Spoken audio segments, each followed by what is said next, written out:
welcome to another episode of Sustainable Solutions with Planet Aid, the podcast that explores sustainable solutions for the most pressing issues facing our planet and communities today. I'm Planet Aid's Communications Manager, Haley Chitty, and I'm going to turn it over to our host, Planet Aid's Communication and Content Specialist, Monica Johnson. I'll jump back in later to ask a few follow-up questions and tie things back to Planet Aid. Monica, take it away. All right. Thank you, Haley, and welcome to Sustainable Solutions with Planet Aid. I am Monica Johnson, and I'm going to be your guide for this journey as we take challenging situations and try to simplify them. And it's also an opportunity to learn from incredible individuals and organizations at the forefront of developing and implementing sustainable solutions. Change is not only possible, but it's essential, and it begins with understanding. And today we're really excited because we're talking to Christine Lindebak, founder of Sewing and the City. And she is based out of Valencia, Spain. And Sewing and the City is a platform that helps people on all levels of skill learn the art of sewing. But it's also providing ideas for upscaling and repurposing from all kinds of textiles. So it's an awesome concept. So let's just get into this. Welcome, Christine. Thank you, Monica and Haley. I'm so excited to be here. Christine, let's talk about your company. Can you share the story behind Sewing and the City and what inspired you to start this venture? Well, I've been sewing since I was like about 5 years old. And so sewing for me, I don't remember a time where I wasn't sewing. And so it's like as natural to me as my right arm kind of a thing. And sewing actually sewed my whole, through my teens and everything. And then when it came time to get a job and, kind of get into the workforce, I worked in fashion for my whole first career. And sewing was really the basis, kind of the door that led me to that whole career.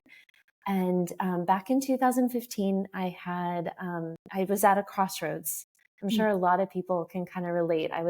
Had achieved everything that I wanted to achieve in my career. I was kind of looking for what's the next thing for me. And after a little sabbatical and some soul searching and in between time, I ended up going back to my true love. that thing that I did when I was a kid before money even mattered. And that was sewing. And so it actually started in like 2013 as a blog when I was living in New York and I was sewing, but I was still working my corporate job. And I was just blogging about stuff that I was sewing, things that I was making. And so then in 2019, when I decided to return to it, that's when I got serious about it as an actual business and really looking at ways to reach more people and actually teach as opposed to just share. Very good. And I love the fact that it sounds like this really is a passion project for you. But also, because this is Sustainable Solutions with Planet Aid, that's our name, what makes these online sewing courses and learning to make your own clothes a sustainable solution? Yeah, well, I'm a big advocate for choices as far as when it comes to fast fashion. So I think a lot of people, especially the younger generation, what are the options? Fast fashion is so readily available and accessible. Whether you live in a remote town, you can order online. If you live in a city, there's a fast fashion on every corner.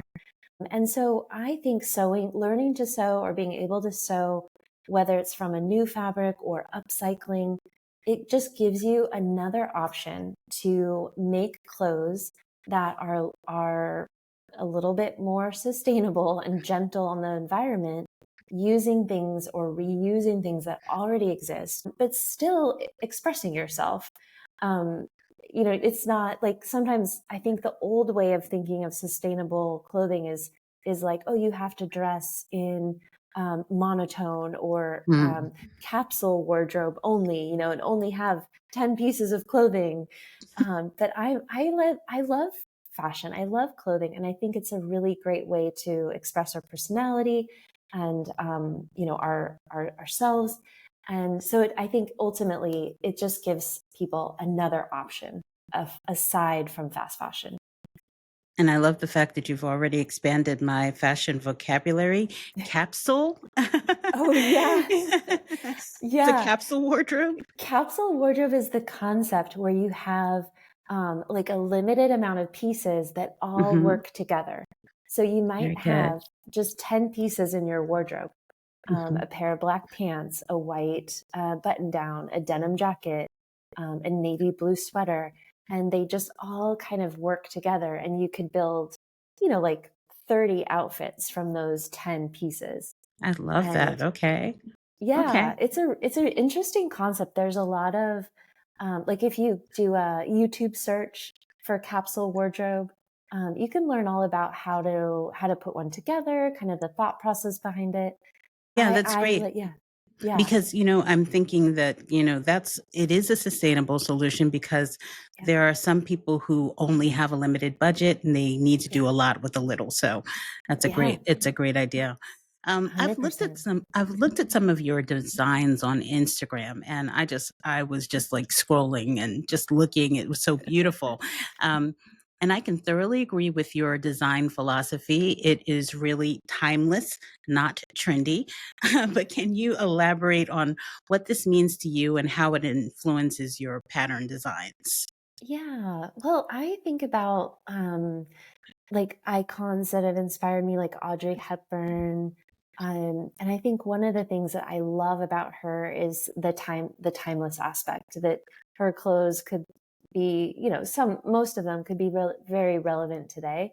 And I Hmm. love the idea of creating clothing in my own personal wardrobe that are either seasonless, that I can wear all year round, or that I'm pulling out every season, every summer, and they're not so trendy that someone would say, oh, that was last year's trend. So not there's like that level of fashion that is very trendy, and another level that is just really true to my personality Hmm. and survive the decades.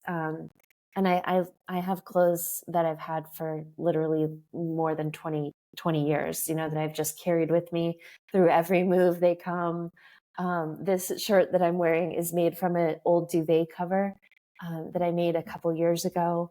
And it has a skirt that goes with it. And I look forward to pulling it out every summer. And, I think all in all, it cost maybe two euros. The duvet cover was. So Yeah, it wasn't even expensive. that's awesome. Yeah. That in itself, it promotes sustainability because it's helping us to keep our clothing longer, but it's also valuable because we still like it. We still like our clothes, you know? Yes. um, And was that the grand plan, just for us to, continue to like the things that we own? Because sometimes you look at your wardrobe, you might have a million things in here and you're like, what am I wearing? I don't know. I'm not inspired. So was Yeah. that really the grand plan, just to make it so that you're always you're always loving your wardrobe as well? Yeah, I think ultimately, and one of the things that I think we've lost in since probably like 2005, I think, when fast fashion really became readily available, Mhm. is we've lost the connection to our clothes. And I think that's what sewing your own clothes really brings to the table, because like this shirt from a duvet cover, I remember thrifting the duvet cover, and I had to think about what style I wanted from it and cut it out and spend several hours putting it together and sewing it. And so there's more of a connection that I have to the clothes, as opposed to if I buy something from fast fashion, it's like easy come, easy go, and there's less of an emotional tie to it. Yeah, and And I can really understand that when it comes to some things like maybe from a family member, and you're able to repurpose it into something that kind of fits the time period. And I definitely have things like that. So, and there always is going to be that personal connection to that. So you're not going to want to really throw it away. I mean, I have a Yeah. cup here, actually. This is really embarrassing, but my cup is from my dad, and it's but I it's love horrible. it. It's horrible. I mean, it's horrible, but No. he actually put my name on it and everything like that. And so I use it all the time. Yeah. Just because I have a connection to it. It's from my dad. So Yeah. I get Uh, that with the clothing as well. So Totally. I love those kind of stories. And it's I mean, that's what I think makes our lives fuller. Those memories, those things that we love from people we love or people we care about. It's really, I love your cup. thank you. Yeah. You've emphasized learning to sew with confidence in your on your website, and Yeah. can you share like some of the most common challenges for beginners, and how do you help give them the confidence to face these challenges throughout your courses? Yeah, so I have a very, very, very beginning sewing course that literally walks you through dusting off your machine from the back of the closet or buying a machine if you don't have one. So we really, really start at the very, very basic, like how to buy fabric, like all the things. And so I think from that standpoint, I've curated kind of a step-by-step flow for people that are very beginner. So I think that's one thing. And then also, just inspiring through the things that I make. Although sometimes I hear, and I always try to respond to people who say like, "Oh, but you're so good at sewing." And it's Hmm. like, but anyone can sew. I promise anyone can sew. And I think some of the mistakes that beginners make aren't necessarily mistakes. Hmm. Like if you sew something, normally you sew something right sides together. That's kind of the one of the basic rules of sewing, I guess. And what happens if you sew something wrong side to right side? Well, it's a design choice and you make it work, and it could be very cool. So, I think a lot of times we're so hard on ourselves. It's like, Hmm. oh, it has to be perfect. Does it? Does it really need to be perfect? Right. So I think that a lot of it is just the like kind of getting over that fear or that being those expectations that we might have. But anytime you try something new, you're going to be bad at it for the first times that you do it. It's just like the kind of the way it is. So um, yeah, I encourage anyone who maybe has tried sewing and got a little frustrated, um, reach out. If you're stuck on something, reach out or find a neighbor or someone that can really support you, because I promise you can do it. And sometimes it's just getting over that little hump of like, oh, this is so frustrating. But if someone can show you, oh, it's just this, then Yeah. then you're on your way. So I'm feeling so inspired. oh, I really am. I mean, because I've been thinking about that for a while. I have things that need repair and things yeah. that I think could look better. So, I love that. And then you use things like you said, like tablecloths and duvets and dress shirts I saw, all to make Yeah. these beautiful designs. And I also saw that in your travels, you gather a bunch of material that you think would be good for a design. So tell me a little bit about that process, because I imagine you could just come across all kinds of textiles that you would think, oh, okay, but what am I going to use that for? But you kind of keep it for a while until you can figure that out. Tell us a little bit about that. Yeah. Well, I think, for people who love thrifting can probably relate. There's a little bit of like the thrill of the hunt when it comes to secondhand textiles, especially. So really anything can be clothing, curtains, duvet cover, men's shirts. Men's shirts are usually, there's a plethora in the secondhand stores. They're Hmm. usually quite inexpensive because there are so many of them. And they generally are made of really nice fabric, like really nice cottons, high quality. So yeah, there's a lot that you can do. And I'll even, if one shirt isn't enough, I'll buy a couple and do like a color blocking or print blocking. So there's so much you can do for very, very little cost, which is great even when you're beginning or you just, you don't want to invest so much. Thrifting is a great, great place to start to find fabric. I think there's like, as far as selecting the fabric and going to a fabric store and seeing a fabric or seeing a textile in a thrift store, it does take a little bit of vision to see like, what can I do with that? Mm-hmm. But usually I compartmentalize things into like bottoms. So are you going to make a pair of shorts or pants? Because that's usually a heavier fabric because you don't Mm-hmm. want something that's see-through. And then Right. if it is something lighter weight, like a cotton, maybe like a curtain that has a little bit of sheerness to it, that makes a really lovely blouse. And maybe something a little bit more full, flowy with some gathers. So I kind of put stuff in categories based on the fabric that I find, and then from there, it makes it a little bit more narrowed down as far as what you can make from it. Very good, very good. When it comes to your students, and you mentioned this already, that you use your platform to express yourself. So how do you encourage creativity in your students, and how does the art of sewing help them to express themselves for their personal style? Yeah. I mean, I'll never forget the first time when I had just moved to New York and I had this feeling. I was walking on the street and I had this feeling of I could wear whatever I want and no one will judge me.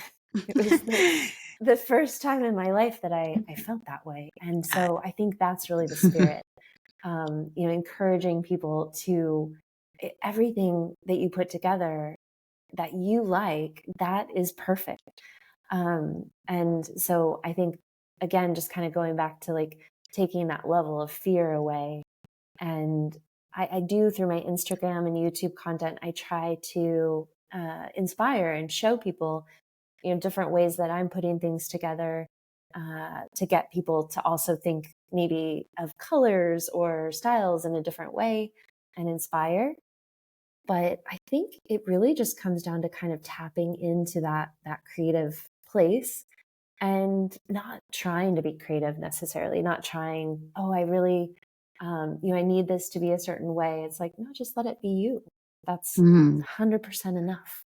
And I love that you talked about like being in New York, because I'm from New York originally, and I've been on the subway where, subways are great because you see everything. And Yeah. so you see every kind of style, every kind of person. And so I think about this and think about somebody who's, maybe in a smaller area, and there's not all that much style diversity. How do you encourage them to still be themselves? Yeah, it's an interesting question because I even find that where I am, because I'm in a smaller city, it's a bit more conservative Mhm. dressing, or on the flip side, it's very casual. Like Mm. I find people just don't really care anymore, and I'm guilty of it too. Like I walk my dog in things that shouldn't be seen. It's really funny. We just kind of life takes over. So I totally get it. And I think there's a certain amount of, I don't know if it's necessarily a confidence or kind of a not caring Mhm. what people think, really truly loving what you're wearing. I find if I'm wearing something that I feel is a little bit more like fancy or colorful or put together or dressed up, um, I kind of just own it. I think you just kind of have to own it and say, everyone deserves the space. And yeah, Yeah. I was kind of worried about making other people feel uncomfortable. Like if I'm dressed up will other people feel, oh, I'm not dressed up too. But I think it's just owning it and being comfortable in your skin, in your clothes too. Yeah. Love that. I feel like I've gone in another direction, but let me go back to this online sewing course. How long did it take to catch on, as far as the popularity of your platform? Because I saw your Instagram. You have a lot of followers, Oh. so I'm imagining that your courses are very popular as well. Yeah. Well, I started in 2019. I started Hmm. kind of reignited my Instagram, and I started building an email list. And so I've been building the email list since 2019. And then I launched the first sewing course about 6 months in. So I grew a little bit of a group when I launched. And then from there, it's just been, slowly building. I've been really consistent. I think that's one of the things that I think has helped me grow and build trust with people, because I'm kind of like always there, always showing up in their email box. Were you And trying to surprised? offer. Were you surprised at the growth of your platform? Yeah, I think I still am Mhm. surprised, that there's that many people interested in sewing, because for so long sewing has been very uncool. Mhm. Like when I was in high school, it was not something that I shared, that I did, aside from, a couple of close friends knew, but it wasn't something that I was proud of at all. Hmm. Outside of my home, my parents were very supportive, but it wasn't a cool thing. And I think now I see that it's becoming more cool. And that makes me very, very happy. You in Europe, I understand that there's more of a push toward doing more repair nowadays. Yeah.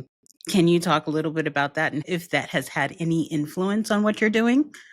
Yeah, I think repair is something that, when it comes to sustainability and like repurposing stuff, I think repair is something we haven't even touched on, because knowing how to repair your clothes can allow you to keep your clothes so much longer and extend the wear, which is ultimately more sustainable. So, I mean, I think a lot of people could learn how to sew a button even as the first project. Hey, I'm going to learn how to sew a button.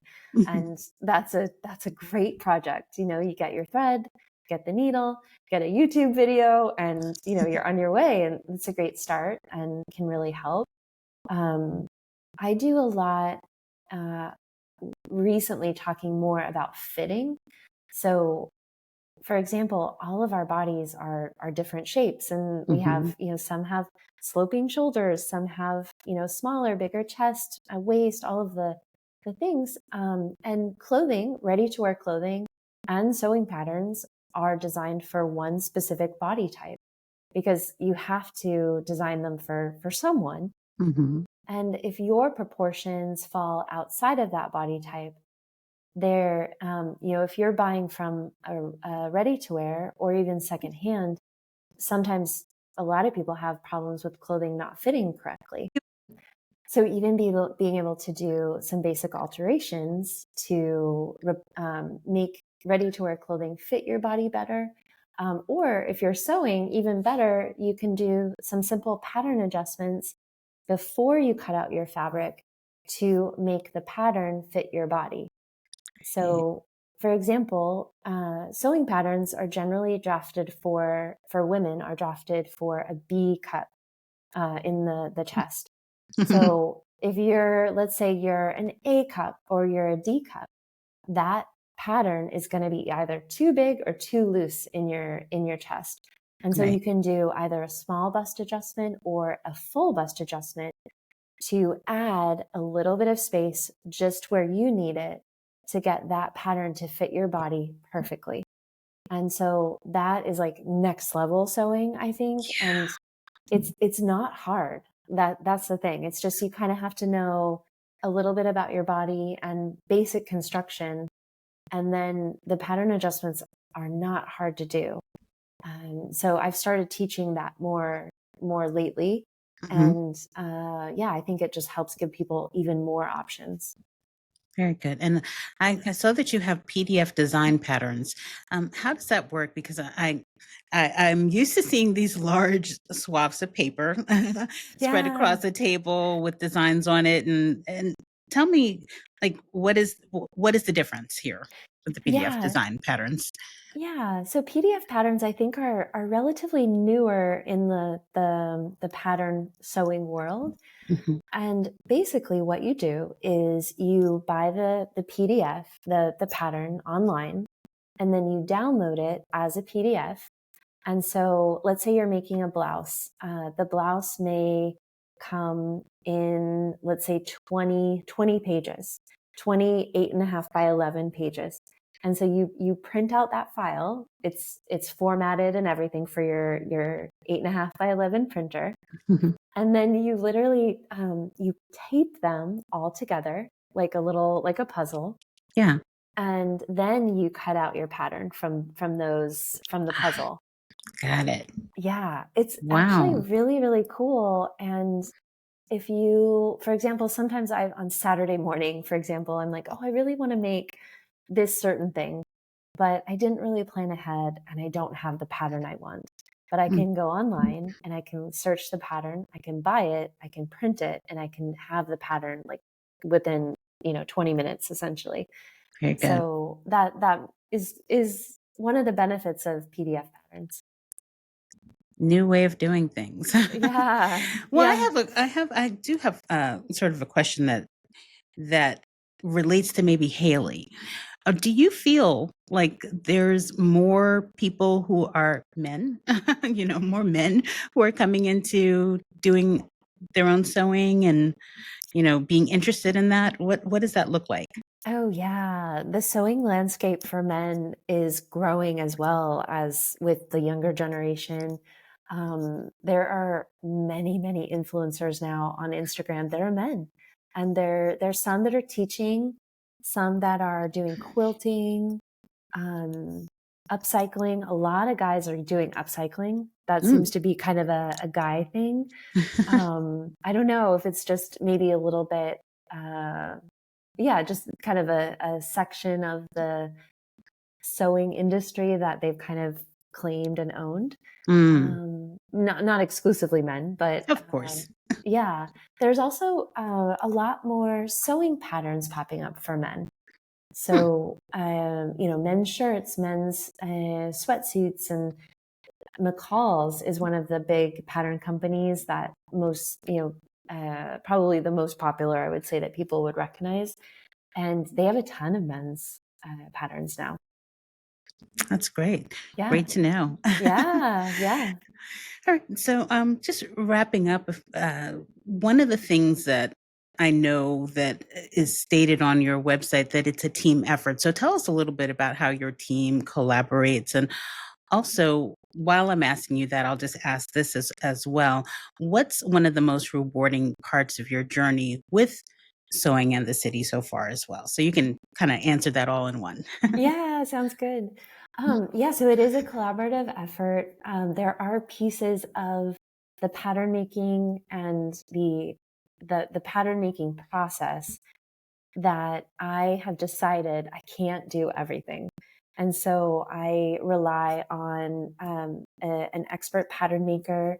And I have someone also who does because every pattern that I design also comes with an instruction booklet with step by step illustrated instructions. And so I have someone that is really skilled on the computer on Illustrator that actually takes my photographs of each step and makes them into these really detailed little drawings that illustrate the sewing step Mm. that that you do. Mhm. So those are some technical skills that while I could definitely learn, I've just decided I can't be totally a one woman show, and I'm happy Yes. to rely on some extra help. Mhm. And I have someone else who helps occasionally with like social and Pinterest and email box and stuff like that. Sometimes it gets a little overwhelming.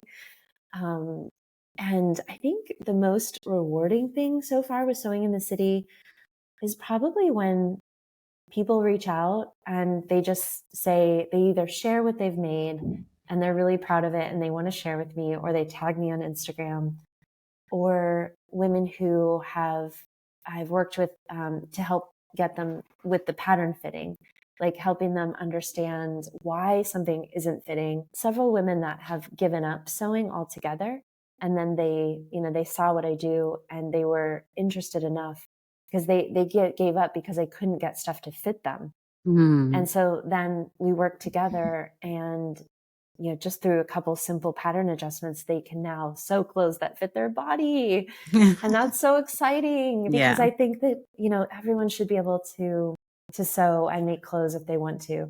And so I love helping people overcome whatever the hurdles are stopping them from doing that. Very, very good. Very good. Okay, so I did have one last question. I guess I lied. I didn't mean to.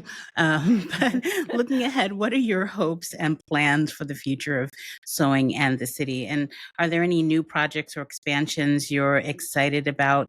Yeah, well, I think I'm at a spot where I'm really happy with what I'm doing and have a great flow. I love creating new patterns. So that's kind of at this point, the creation system in creating things and getting them out to the world has been streamlined. So it's kind of like a nice steady hum.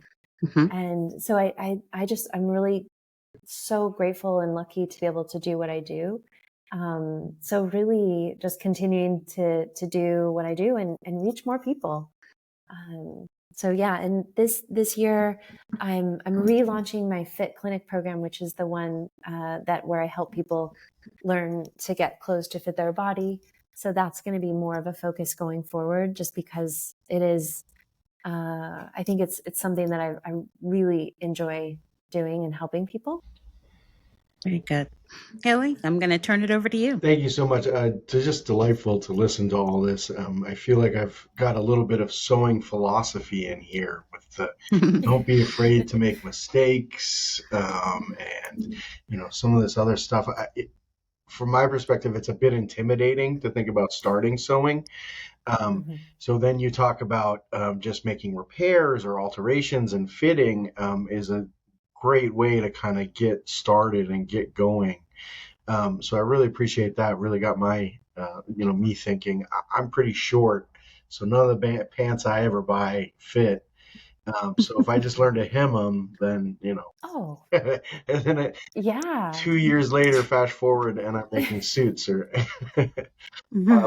It's possible. It's possible. I am curious, on the other end of that spectrum, what are some of the more complex things that you can sew or that you've done? I'm just trying to get a sense of the spectrum. Yeah. Well, I think one of the things that I really love to do is what I would call intricate sewing. So that's using laces and doing like I love doing like lingerie and sleepwear. And so that's like with really fine fabrics and beautiful laces. And it's a different set of sewing skills. And so it's it's a little different than like sewing normal clothes. And so I love doing that. Do you ever do some like intricate stitching around, like have you seen the Japanese pottery repair where they keep the they do it with gold or something so you can see that it was broken and that it was repaired. That seems like a great opportunity as well for someone starting out. You could sort of make all the clothes your own as you repair them. Totally. For anyone listening, there's a stitching technique that's Japanese, and it's called sashiko. And it sounds super fancy, but it's really just a technique where you stitch, like hand stitch little lines through, and it strengthens the fabric. And so you could do that to like patch holes, for example, patching holes in jeans, whether it be kind of in the crotch that tends to get holes, or the knees. You can do that sashiko technique with a little patch. And it has kind of an artful look. That's very cool. Cool. Now we're going to have to look that up. Yeah. Yes. I'm just wondering, we're all about repurposing and upscaling here. So I'm just wondering if you have a favorite project or upscale that you've seen or done yourself. I'm just trying to get specific examples of what maybe some of these upscaling projects look like. Yeah, well, one that well, actually my very first upcycling project was I had it was from the Gap, a black like t-shirt dress, and it was long, and I was kind of not interested in it anymore. I had worn it a couple years, and so what I did was I ended up cutting off the sleeves. So it was like a normal classic t-shirt style. So I just cut off those sleeves, and then I added a puffed sleeve cut out of a very bright printed fabric. And so that was something interesting that changed the garment like 100%. And I loved it again. And I wore it as a dress for a while. And then I actually ended up cutting it into a top and wore that for even longer. That's So, great. yeah, I think looking at things like cutting sleeves off, shortening things, um, adding, turning a shirt into a dress, like adding something below. I definitely love cutting up men's shirts. That, like we talked about, that's really fun. Um, yeah, sleeves are a good place to start. Like for example, you could take a sweatshirt that's like boring or you thrifted, and you could take a men's shirt and you could cut off the sleeves of both, and you could add, like, just sew the men's shirt sleeve onto the sweatshirt, and then you have a really cool new sweatshirt. Where do you get your inspiration for this stuff? I mean, clearly some of this is the material that you come across, but I'm just wondering where you get your inspiration. Where would you tell other people to get their inspiration? Where to look for it? Yeah. I think a lot of it just comes from allowing yourself a little bit of time to play and, kind of get into that mode of looking at things a little bit differently, which I think is a great skill for all aspects of our life. Like, how can this be something different than it is? How could I change it?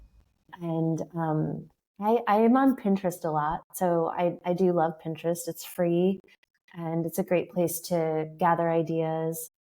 Um, and also just being observant, looking at people, in the waiting room at the doctor's office, and just being aware and noticing what you like and what you don't like.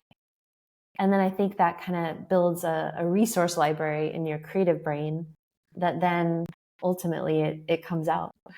Yeah, I would do a shameless plug for your YouTube channel too. I think, just watching these Oh, videos shifts my brain in terms of how I look at some of this stuff and the possibilities. So Mhm. I definitely appreciate that. I thanks. kind of see things a little bit through your eyes when I'm watching those, and then it lingers with me. So, Yeah, that's awesome. all right, last thing here, we'll wrap it up. One thing I just wanted to reiterate sort of this disconnect between consumers and the clothing manufacturing.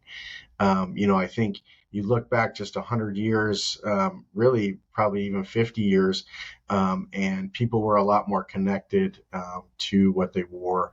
What they wore was longer lasting, better made, Mhm. all these things. And so I'm just wanted to pick your brain a little bit about like how sewing can help us give appreciation for these clothes. I was recently at a conference and I remember this woman describing clothes as like artwork, 3D artwork for your skin, but that also has to be functional and movable. And I was sitting there going, oh my God, it's so complex when you start to think about it. How do you make a shirt where the arm can come up? So I just wanted to just touch on that a little bit more and see if you had anything else there. Yeah, I mean, it can get really complex, right? If you really think about the role that clothes play in our life, like, you can't go outside naked. Like, you have to have clothes. So it's something that it's so ingrained in our life. And I read something the other day that, about like 100 years ago, that people literally had one outfit and maybe Mm. one special outfit if you were, if you had the means. So I think if we look at just that change in our wardrobes, it's crazy. And also, I think this article was talking about the cost of clothing back then as well, because everything was special made. And, there wasn't mass production of resources like we have now. So, yeah, I think it's just important to kind of be conscious of it and build a wardrobe that you love and think about pieces before we buy. Like, there's some people that say, like, I never bring my credit card with me shopping so that they can't buy anything. And then if it stays in your mind, then you go back and buy it. I think there's something to that philosophy of like really thinking about the clothes and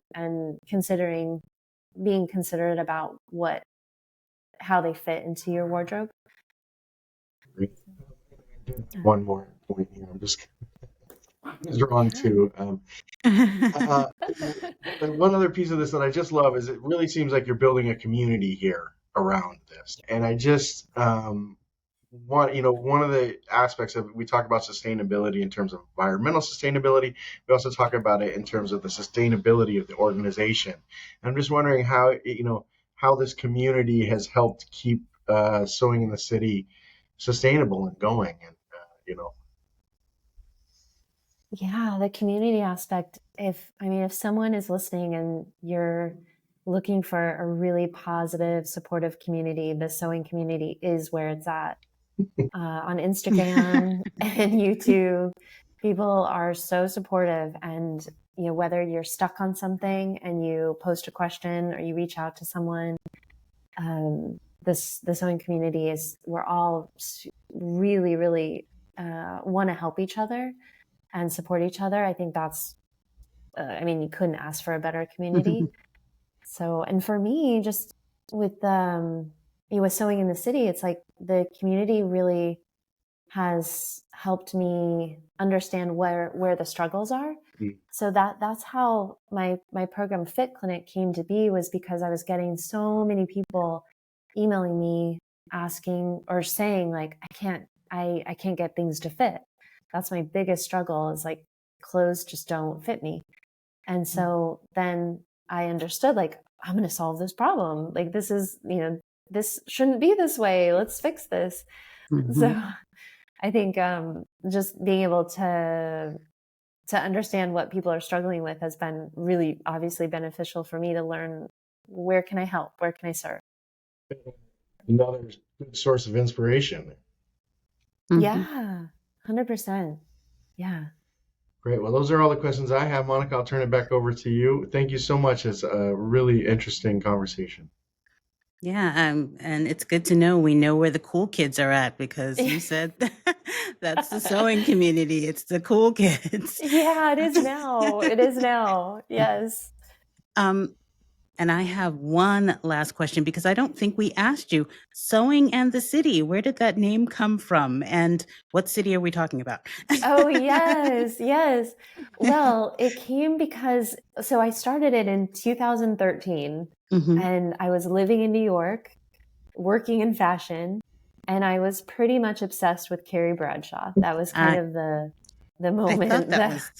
Yeah, it was from that, and it just kind of stuck. And now the city, I'm in a totally different city now, but it's still kind of part of my brand, the city lifestyle, I think, and kind of the fashion edge. Like, I love a little bit of city fashion. And so, yeah, that's kind of the story. Awesome. All right. Well, thank you. And we want to thank Christine Lindebak for joining us for this episode of Sustainable Solutions with Planet Aid. It's just such an important skill, and it's largely been lost. So thank you for bringing it to the forefront and helping us to reclaim it again.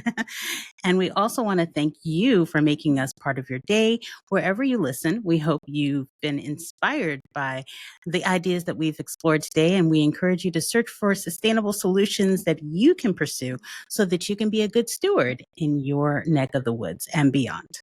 Haley? Thank you So much, Monica. A few reminders to our listeners on the way out. If you want to stay connected with us and stay informed about the latest sustainable solutions, don't forget to subscribe to our podcast. Please share it with your friends, family, and colleagues. Together, we can make a difference. And remember, change starts with awareness and action. So let's keep the conversation going. Feel free to reach out to us on social media or through our website. Share your thoughts, ideas, and stories with us. We'd love to hear from you.